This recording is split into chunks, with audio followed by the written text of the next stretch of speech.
H1. The Valith Corridor was a dark and lonely stretch of space, where starlight barely reached, and where ships disappeared without a trace, every few months.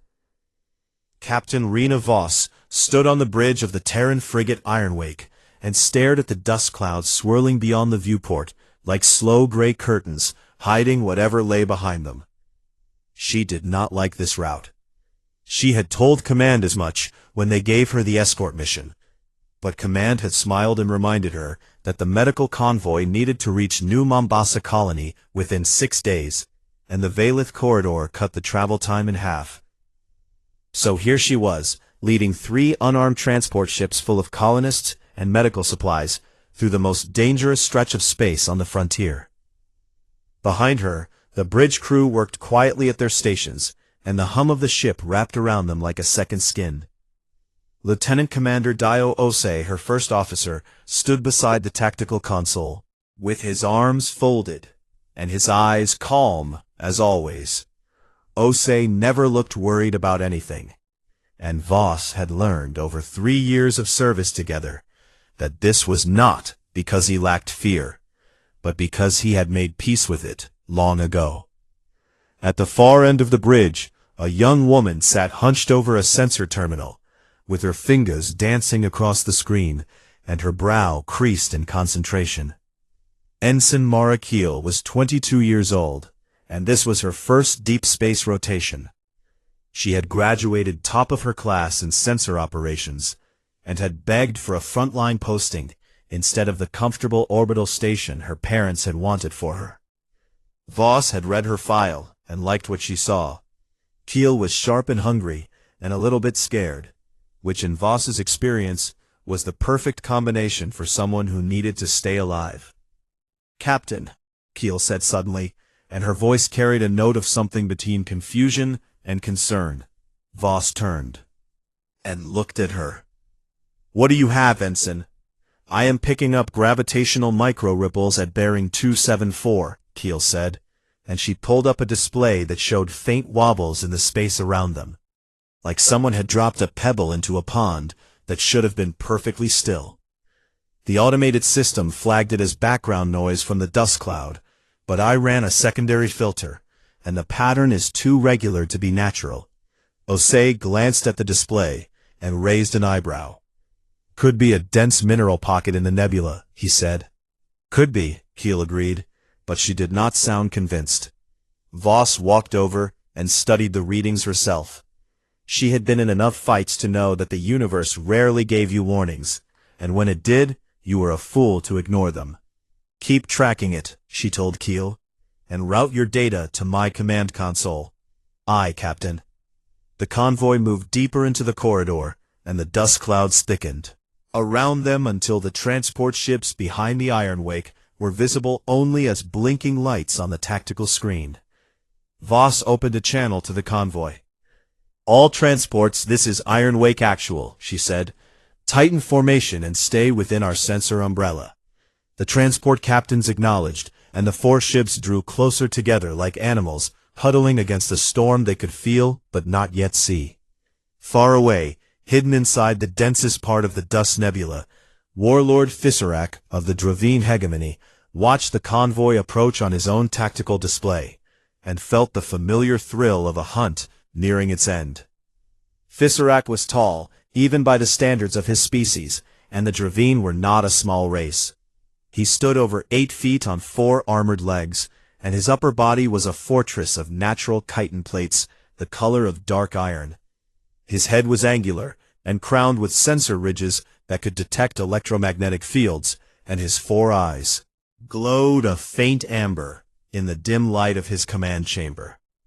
He had conquered 14 species across 3 sectors of the galaxy, and every single one of them had followed the same pattern. First came the ambush, then came the fear, then came the surrender. It was not cruelty in his mind, but simply the natural order of things. The strong surrounded the weak, and the weak submitted, and everyone survived to serve the hegemony. He had 12 warships arranged in a perfect sphere around the convoy's projected path, all of them hidden behind gravity lensing fields that bent light and sensor waves around their hulls, like water flowing around stones in a river. His fleet outgunned the single escort frigate by a factor of 20 to 1. The prey enters the kill zone, his second-in-command announced from the tactical pit below. Thissarak clicked his mandibles in satisfaction. "Prepare boarding vessels," he ordered, "and open a surrender channel on all frequencies." "Compliance window," his communications officer asked. "Standard," Thissarak said. 90 seconds. He had never needed more than 40. The trap sprung with brutal precision. 12 Dravine warships materialized out of nothing, surrounding the convoy in every direction, above, below, and on all sides. The ships were massive and angular, covered in the dark chitinous plating that the Dravine used for everything from their buildings to their armor. Weapons arrays glowed hot along their hulls, and the message was clear before a single word was spoken. "You are ours." On the bridge of the Iron Wake, alarms screamed to life, and Keel's terminal lit up with contact after contact after contact. 12 hostile ships, she called out, and her voice cracked for just a moment before she steadied it. "They are everywhere, Captain." Osei was already at the tactical console, pulling up weapons and shield status. "Yus boxed," he said quietly. The convoy channel exploded with panic as the transport captain saw the warships appear around them. "Ironwake, this is the MV Solace. We are reading 12 warships. What do we do?" "This is the Meridian. Oh God, they are everywhere. Please advise." "We should surrender, Captain Voss. We have children on board. We cannot fight this." Then the Dravine broadcast came through on every frequency. Thissarak's voice was deep and resonant, translated into Terran Standard by the Universal Comm System. "Attention convoy," he said. "You are surrounded by the forces of the Dravine hegemony, and resistance is a mathematical impossibility. So I offer you mercy in the form of submission, and you will power down all systems and prepare for boarding, and you will be cataloged and processed, and your lives will be preserved as long as you comply." He paused. "You have 90 seconds. The bridge of the Ironwake went quiet. Alarms still flashed, but the crew seemed to exist in a bubble of silence as every eye turned to Captain Voss. She stood at the center of the bridge and looked at the tactical display, where 12 red icons surrounded 4 blue ones like wolves around a campfire. The convoy captains were still pleading on the open channel, begging her to stand down, begging her to think of the civilians, begging her to be reasonable. Voss reached over and muted the convoy channel. The bridge went truly silent. She looked at Osei. "Sound general quarters," she said, and her voice was calm and steady, like a woman who had already made this decision a long time ago, and had just been waiting for the moment to arrive. "Spin up the Helios lance and bring all weapons online." Osei looked at her, and for just a second, something passed between them that was beyond words. Then he smiled. Thissarak watched the countdown timer on his display, and felt nothing but certainty. 53 seconds had passed, and he expected the human frigate to begin powering down at any moment, because that was what every species did when faced with overwhelming force. It was not a guess, but a law of the universe, as reliable as gravity. The weak submitted to the strong, and the strong were merciful in their dominance, and everyone survived.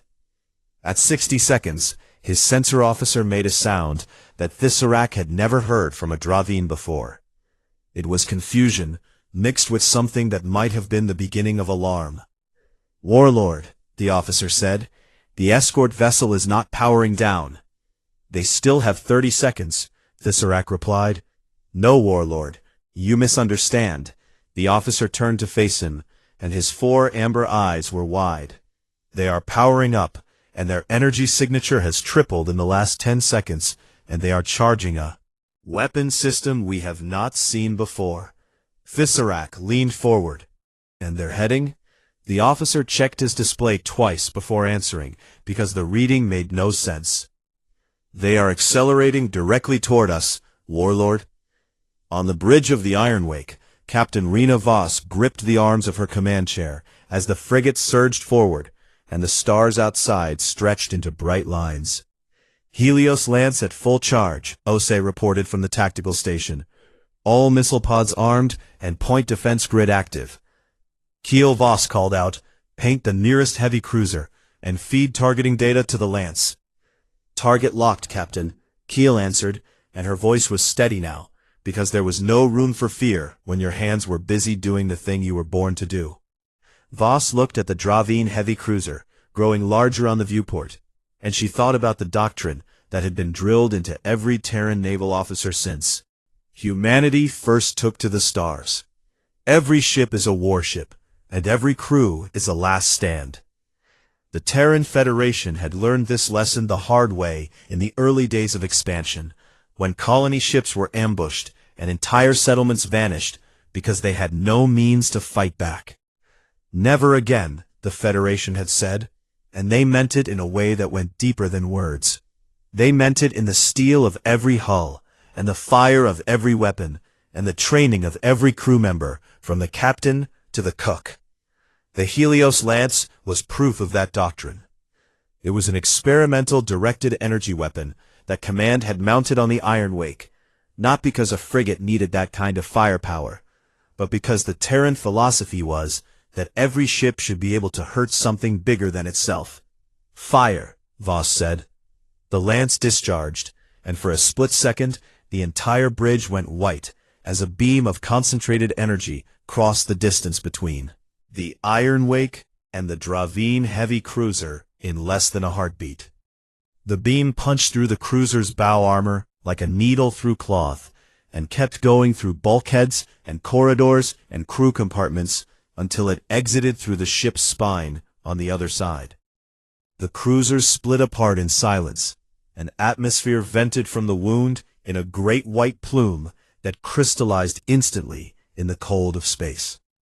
Thissarak watched one of his heavy cruisers die in 3 seconds, and for the first time in his long career, he did not immediately know what to do next. His tactical models had no entry for this behavior. Every species he had ever encountered treated an ambush as a signal to submit, because fighting against superior numbers was illogical and self-destructive. And no rational creature would choose destruction over survival. But the human ship was not fleeing, and it was not surrendering.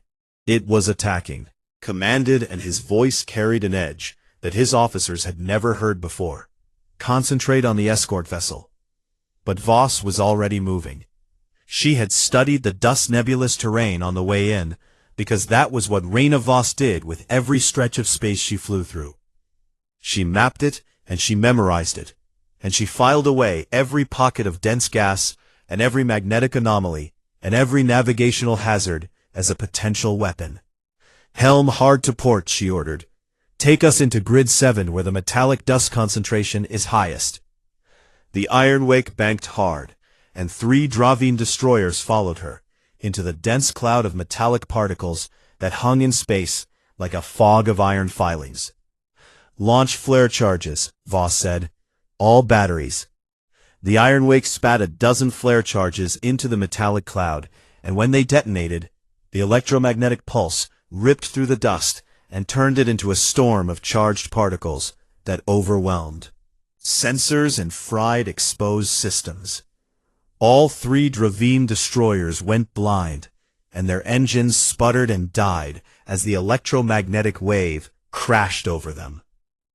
Voss broadcast on the convoy channel, and her voice cut through the chaos like a blade. "All transports hard burn for the corridor exit now," she said.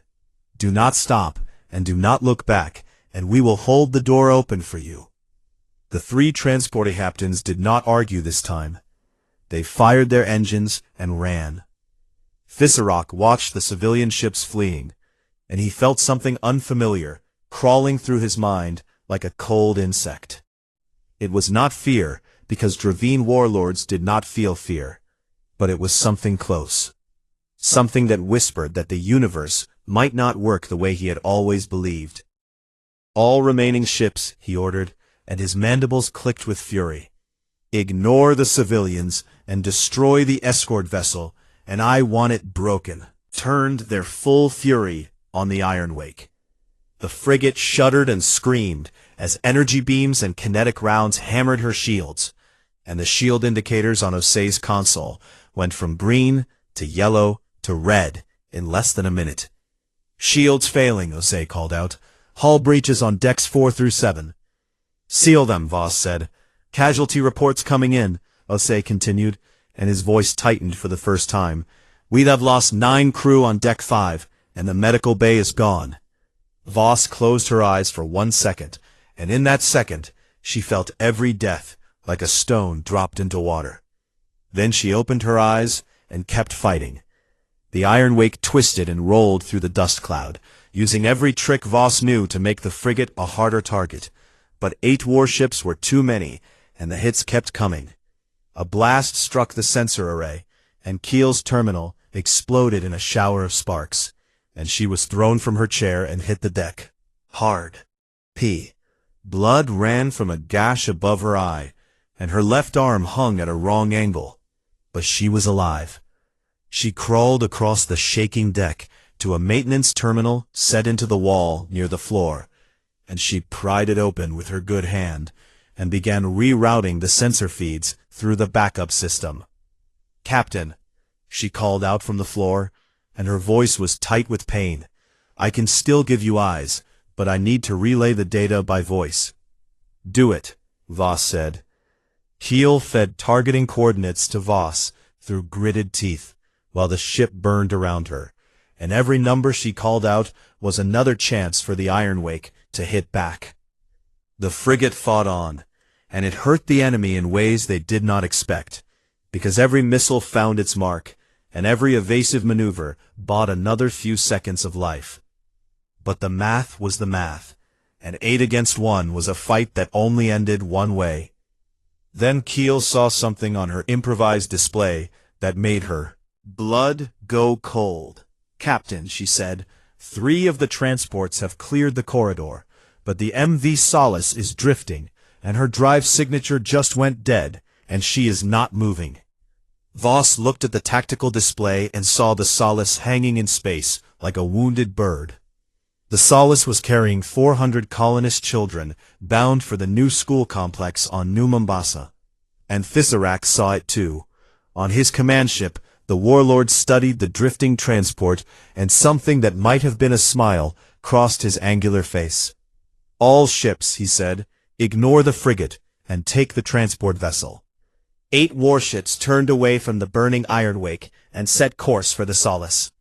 Voss watched them go, and she felt something rise inside her that was older than training and deeper than duty. It was the thing that made humans what they were, the thing that every species in the galaxy would eventually learn to respect or to fear. Looked at Osei, and he looked back at her, and neither of them said a word, because there was nothing to say. They both already knew what came next. The bridge of the Ironwake was a ruin of sparking wires and cracked screens, and the smell of burned metal hung in the air like a fog that would not lift.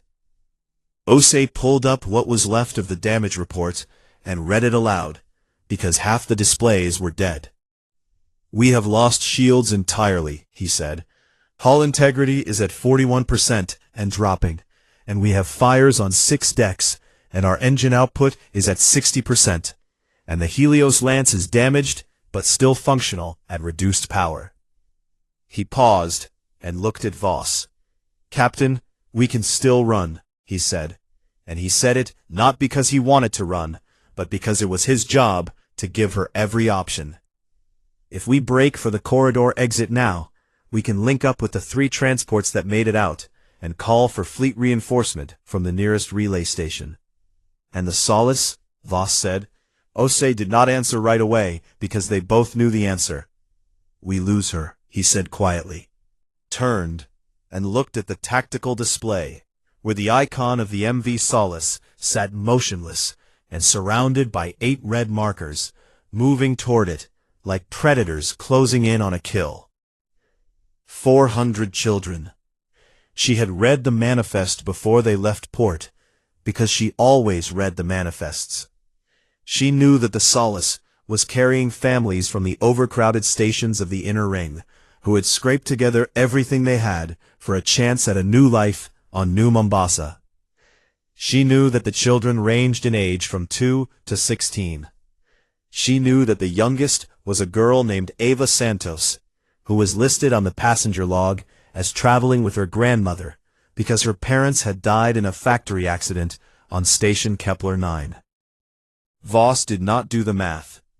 That was the thing about humans that no species in the galaxy understood. Every other intelligent race looked at a situation like this and calculated the odds and weighed the losses and made the decision. But humans didn't do that. They just knew it was wrong. Humans did something else. They looked at 400 children on a drifting ship, and they stopped calculating entirely. "Helm," Voss said. "Set intercept course on the Dravine formation, heading for the Solace, and give me everything the engines have left." The helmsman did not hesitate. "Aye, Captain." The Iron Wake groaned as her damaged engines flared to full power, and the ship swung around on a new heading that pointed her burning hull directly at the enemy fleet. "Ose," Voss said, "vent the port fuel reserves into our wake, and ignite them." Ose looked at her, and understood immediately. "That will cut our fuel by 30%, he said. "I know," Voss replied. He nodded and gave the order. The Iron Wake's port fuel tanks opened, and thousands of liters of propellant streamed out behind the ship in a glittering trail. And then, Ose fired the aft point defense guns into the fuel cloud. The result was a wall of fire, stretched across the corridor behind them, cutting off the 2 Dravine ships that had been moving to flank them from behind. It was not a permanent barrier, but it would buy them minutes, and minutes were all Voss needed. The Iron Wake crashed into the Dravine formation like a burning fist. At point-blank range, there was no time for tactics or strategy. There was only violence. Voss fired the damaged Helios lance, and the beam was weaker than before, but at this distance it did not need to be strong. It cut across the hull of a Dravine destroyer, and opened it from bow to stern, and the ship folded in on itself like paper thrown into a fire. "Missile cods, fire everything," Voss ordered.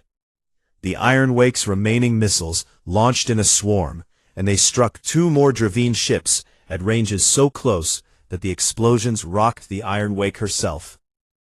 Ose redirected the point defense guns from their intended purpose of shooting down incoming projectiles and aimed them outward, raking the hulls of enemy ships as the Iron Wake passed between them.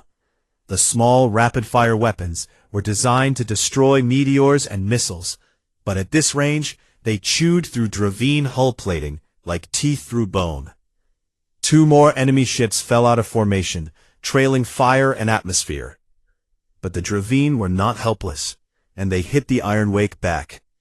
A kinetic round struck the port side and tore a hole 3 decks wide, and the ship lurched so hard that Voss was thrown from her chair. She hit the deck and tasted blood, and pulled herself back up and kept giving orders. Then came the sound that every spacer dreaded, the deep metallic clang of magnetic clamps locking onto the hull. "We have been boarded," Ose said, and he pulled his sidearm from its holster with the calm of a man putting on his coat.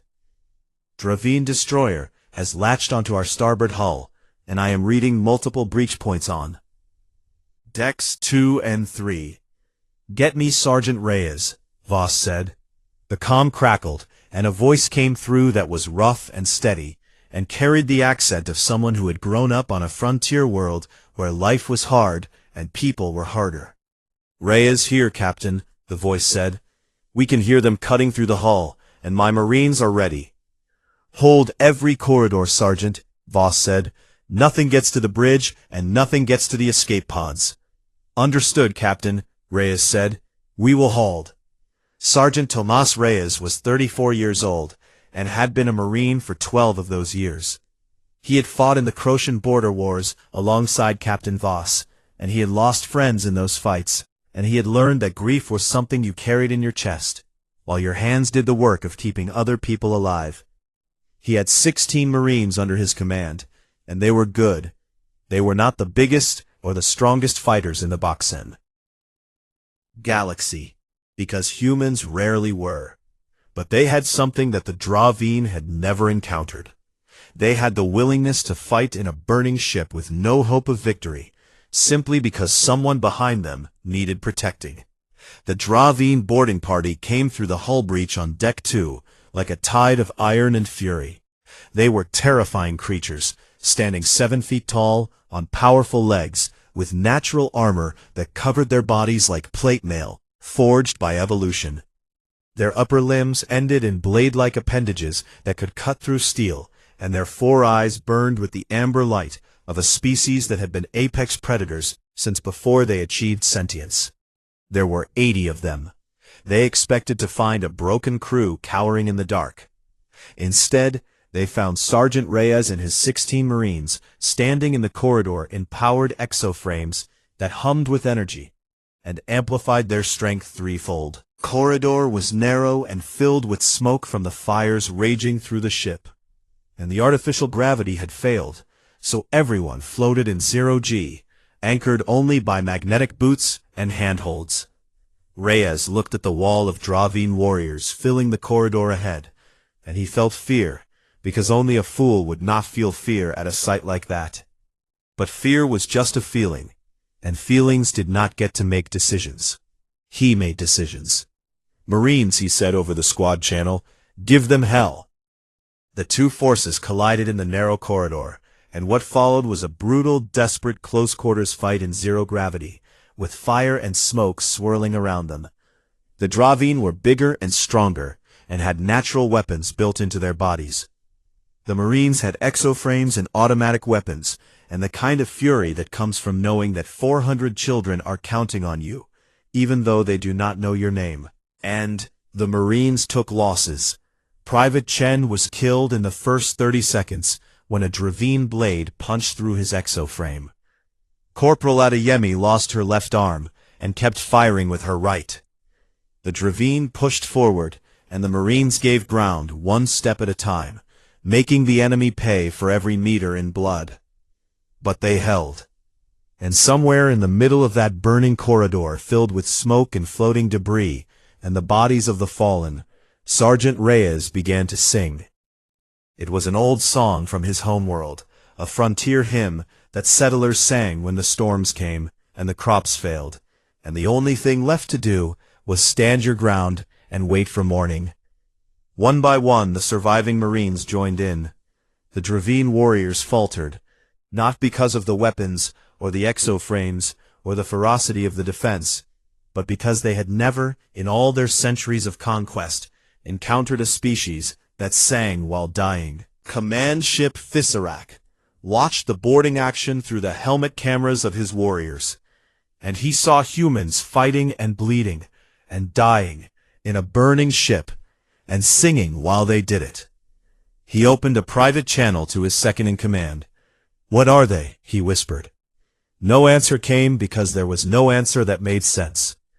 Then on the ruined bridge of the Iron Wake, Ensign Keel raised her head from the maintenance terminal, where she had been feeding sensor data through a system held together with emergency patches and willpower. Her face was pale from blood loss and her burned hands shook, but her eyes were sharp. "Captain," she said, and her voice was barely above a whisper, "I am reading new contacts entering the corridor, and they are Terran signatures." She paused and looked at Voss. 42 ships, Captain." Voss closed her eyes and let out a breath she had been holding for what felt like a lifetime. "About time," said, and the Terran 9th Rapid Response Fleet dropped out of hyperspace in a formation so precise that it looked like a single organism unfolding, rather than 42 separate warships arriving from faster-than-light travel. At the center of the formation sat the dreadnought TFS Consequence, and she was a monster of a ship, stretching nearly 2 kilometers from bow to stern, with armor plating thick enough to shrug off the weapons that had been tearing the Iron Wake apart. Flanking the Consequence were cruisers and destroyers and fast-attack corvettes, all of them running hot, with weapons charged and shields at full power. They had pushed their hyperspace drives past every safety limit in the manual to get here, because 90 minutes ago an automated distress beacon from the Iron Wake had reached the nearest relay station, and the message had included 2 words that turned a routine response into a maximum priority scramble. Children aboard the bridge of the Consequence and studied the tactical display with dark eyes that missed nothing. She was a small woman in her 50s, with gray hair cut short, and a face that rarely showed emotion, because she had learned long ago that emotions were a luxury a fleet commander could not afford in the middle of a crisis. Her officers called her the Quiet Storm behind her back, and she knew about the nickname and did not mind it because it was accurate. She took in the scene in seconds. A burning Terran frigate locked in close combat with a Dravine destroyer. A drifting civilian transport surrounded by enemy warships. Weapons fire and debris fields, and the wreckage of several Dravine ships that told her someone on that frigate had been fighting like a demon. "Identify the frigate," she said. "TFS Iron Wake, Captain Rena Voss commanding," her tactical officer replied. "She has been engaged for approximately 22 minutes against 12 hostile vessels, and current scans show she has destroyed or disabled 4 of them." Tanaka raised an eyebrow by exactly 1 millimeter, which for her was the equivalent of open astonishment. A single frigate had killed 4 warships from a 12-ship ambush fleet. She filed that away for later. "The civilian transport?" she asked. "MV Solace," the officer said, "carrying 400 colonists, mostly children, and her drive is dead and she is drifting, and the Dravine formation is closing on her." Tanaka nodded once. "Open a channel to the Dravine command vessel," she said. "Channel open, Admiral." Tanaka did not raise her voice, because she never raised her voice. She spoke in the same calm, measured tone she used for everything, from ordering breakfast to ordering a fleet action. "This is Admiral Kaede Tanaka of the Terran Federation 9th Fleet," she said. "You have attacked a Terran convoy, and you have fired on a ship carrying our children." She paused for exactly 1 second. "I am not here to negotiate." She closed the channel. On his command ship, Tesseract heard the message, and for the first time in his life, he felt the ground shift beneath his understanding of the universe. He looked at his tactical display and saw 42 new contacts, arranged in a battle formation that his tactical computer could not find a counter for. He was a warlord who had conquered 14 species, and he had won every battle through the same simple principle: overwhelming force applied to an enemy's moment of weakness. But now he was the one facing overwhelming force, and he discovered something terrible about himself. He did not want to surrender, not because he was brave, but because surrender meant admitting that his entire doctrine was wrong, and that everything he had built was based on a lie he had told himself about how the universe worked. He tried something he had never tried before. He opened a channel to the Terran fleet. "Admiral Tanaka," he said, "I am Warlord Tesseract of the Dravine Hegemony, and I propose an immediate ceasefire. And the terms are simple, where we withdraw and you recover your damaged vessels, and we both leave this corridor without further bloodshed." Tanaka did not respond. "I am also prepared to offer territorial concessions," Tesseract continued, and his voice carried a strain that his officers had never heard. "3 systems on the border of your space will be ceded to the Terran Federation as a gesture of good faith." Tanaka did not respond.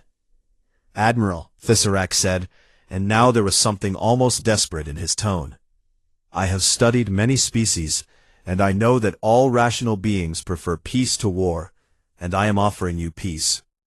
The channel remained silent. On the bridge of the Consequence, Tanaka turned to her tactical officer.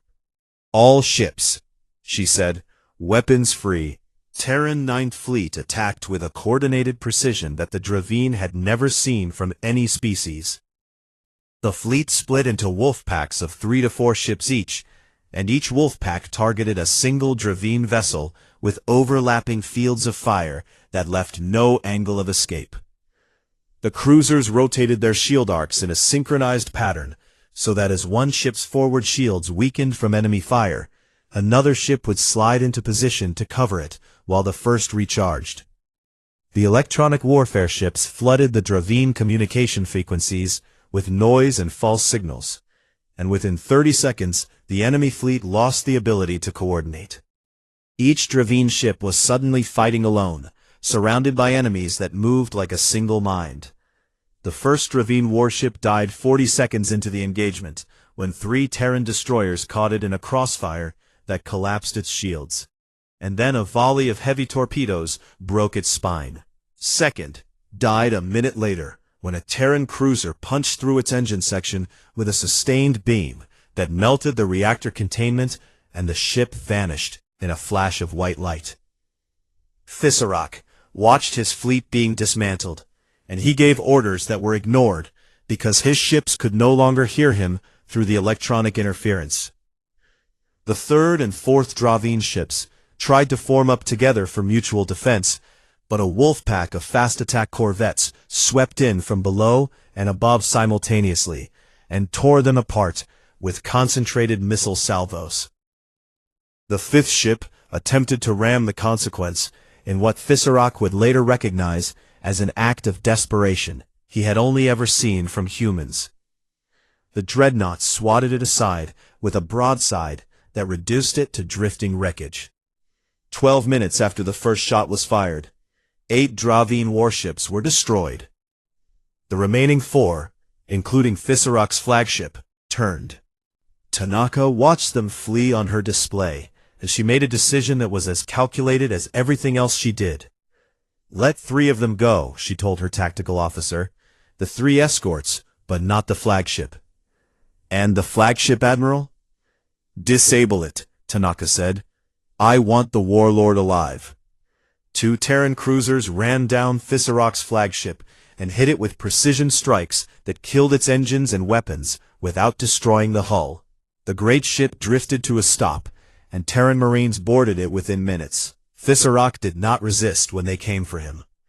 He stood in his command chamber, surrounded by the wreckage of his tactical displays, and he watched the human soldiers enter in their powered armor, with their weapons raised and their movements precise and professional. They were so small compared to him.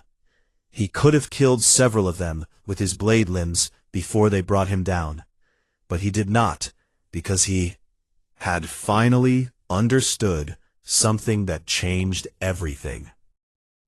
These creatures had come across the void at impossible speed and fought with impossible fury, not for territory or resources or strategic advantage.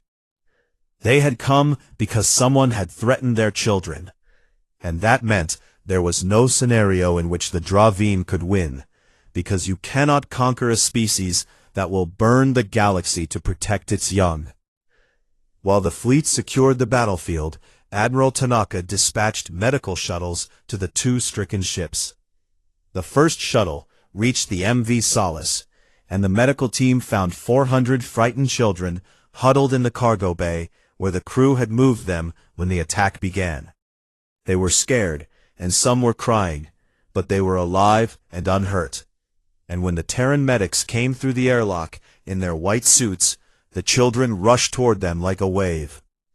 A medic named Lieutenant Sarah Park knelt down, and a small girl grabbed onto her and would not let go. And Park held her and said it was going to be okay, and she meant it. The second shuttle docked with the Iron Wake, and what the rescue team found there would be talked about in the fleet for years. They found Commander Osi on the bridge, with a steel beam through his left shoulder, pinning him to the bulkhead. He had used his free hand to carry Captain Voss to the airlock, after she lost consciousness from blood loss, and he had propped her against the wall, and stood over her with his sidearm drawn, waiting for anyone who was not friendly to come through the door.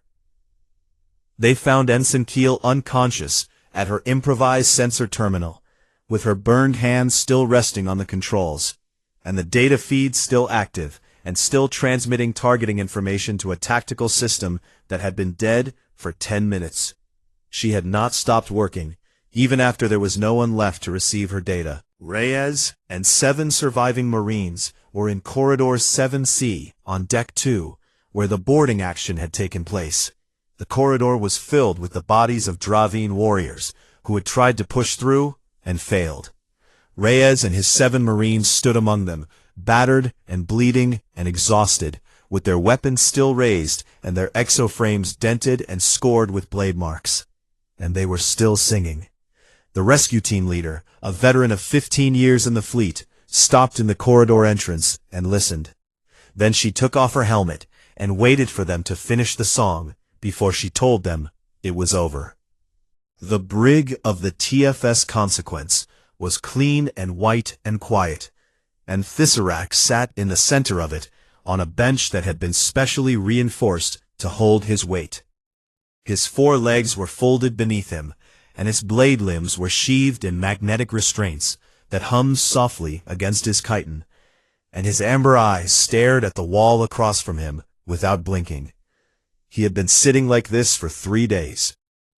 The guards outside his cell changed every 8 hours, and each new pair of human soldiers looked at him with expressions he could not read, because human faces were soft and strange, and full of muscles that moved in ways his species had no equivalent for. On the 4th day the door opened, and someone new came in. She was not a soldier.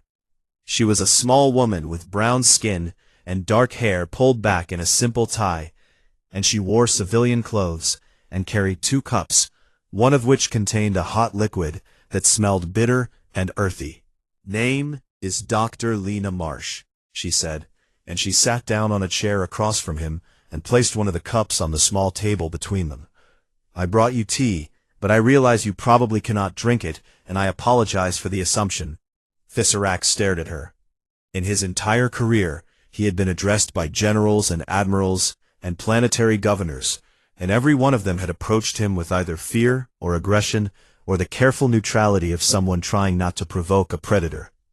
This woman spoke to him the way one might speak to a neighbor. "You are not military," he said. "No," she agreed. "I am a psychologist, and I study how different species think and make decisions, and I was asked to speak with you because the military people are not sure what to do with you, and they thought understanding might be a good first step." "Understanding," Thiserac repeated the word, as if tasting it.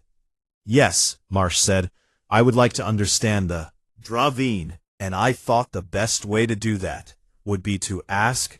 Thiserac was silent for a long time, and then he spoke. He told her about the Dravine doctrine of conquest, and he told it with pride, because despite everything that had happened, he still believed in its elegance. The strong identify the weak, and the strong surround the weak, and the weak submit, and the strong absorb them into the hegemony, where they serve and are protected. It was efficient, and it was orderly, and it minimized casualties on both sides, because a species that surrendered quickly was a species that did not need to be destroyed. 14 species, he said. All of them submitted, and all of them survived, and they live now within the hegemony, and they are fed and housed and protected from the dangers of an uncaring universe. And is that not mercy? Marsh listened without interrupting, and when he finished, she took a sip of her tea and set the cup down. "I have one question," said, "in all the species you have conquered, did any of them have a word for martyrdom?" Thisserac's sensor ridges shifted, which was the Dravine equivalent of a frown. "Define this word," he said. "A martyr," Marsh said, "is someone who chooses to die for something they believe in, and the act of dying becomes a victory, rather than a defeat, because their sacrifice protects or inspires others." "That is irrational," Thiserac said immediately. "Death is the end of the individual, and the end of the individual is the ultimate loss, and no rational being would define loss as victory." "And yet," Marsh said quietly, 31 humans died on the Iron Wake, to protect 400 children they had never met, and not one of them hesitated. Thiserac went still. "Your doctrine works," Marsh continued, "on species that value individual survival above all else, and I suspect that describes most intelligent life in the galaxy. Because evolution tends to favor organisms that want to stay alive." She paused. "But humans are different, and we are different not because we do not value our own lives, but because we have the ability to value something else more. And that something changes depending on the situation. But when children are involved, the calculation is not even close." "You are saying your species is irrational," Thiserac said. "I am saying that we have a different kind of rationality," Marsh replied. "One that your models cannot predict, because it is not based on individual survival, but on the survival of what we love. And love is not something that can be defeated by surrounding it with warships." Thiserac said nothing for a very long time. Then he asked a question that surprised Marsh. "The soldiers on the burning ship," he said, "the ones who fought my warriors in the corridors, and they were singing. And what were they singing?" Marsh had read the after-action reports, and she knew the answer. "A frontier hymn," she said, "from the colony world where their sergeant grew up, and the words are about standing in a storm and waiting for the morning." "Why would they sing while dying?" Thiserac asked. "Because they were not dying," Marsh said. "They were holding the line." The diplomatic fallout from the Valith Corridor incident moved faster than anyone expected. The 3 Dravine ships that Tanaka had allowed to escape made it back to Hegemony space, and their commanders delivered their reports to the Dravine High Council. The reports caused something unprecedented in Dravine history. The council argued, for the first time in 12 generations, the ruling body of the Hegemony could not agree on a course of action, because half the council wanted to send the full war fleet to destroy humanity before it became a greater threat, and the other half looked at the tactical data from the Valith Corridor and saw something that terrified them. Single frigate had destroyed 4 of their warships and held off the rest long enough for reinforcements to arrive. And the crew had fought to the death rather than surrender. And the reinforcement fleet had dismantled the ambush force in 12 minutes. And all of this had happened to protect one ship full of children. The Dravine who wanted war asked a simple question. What happens when we attack a human world?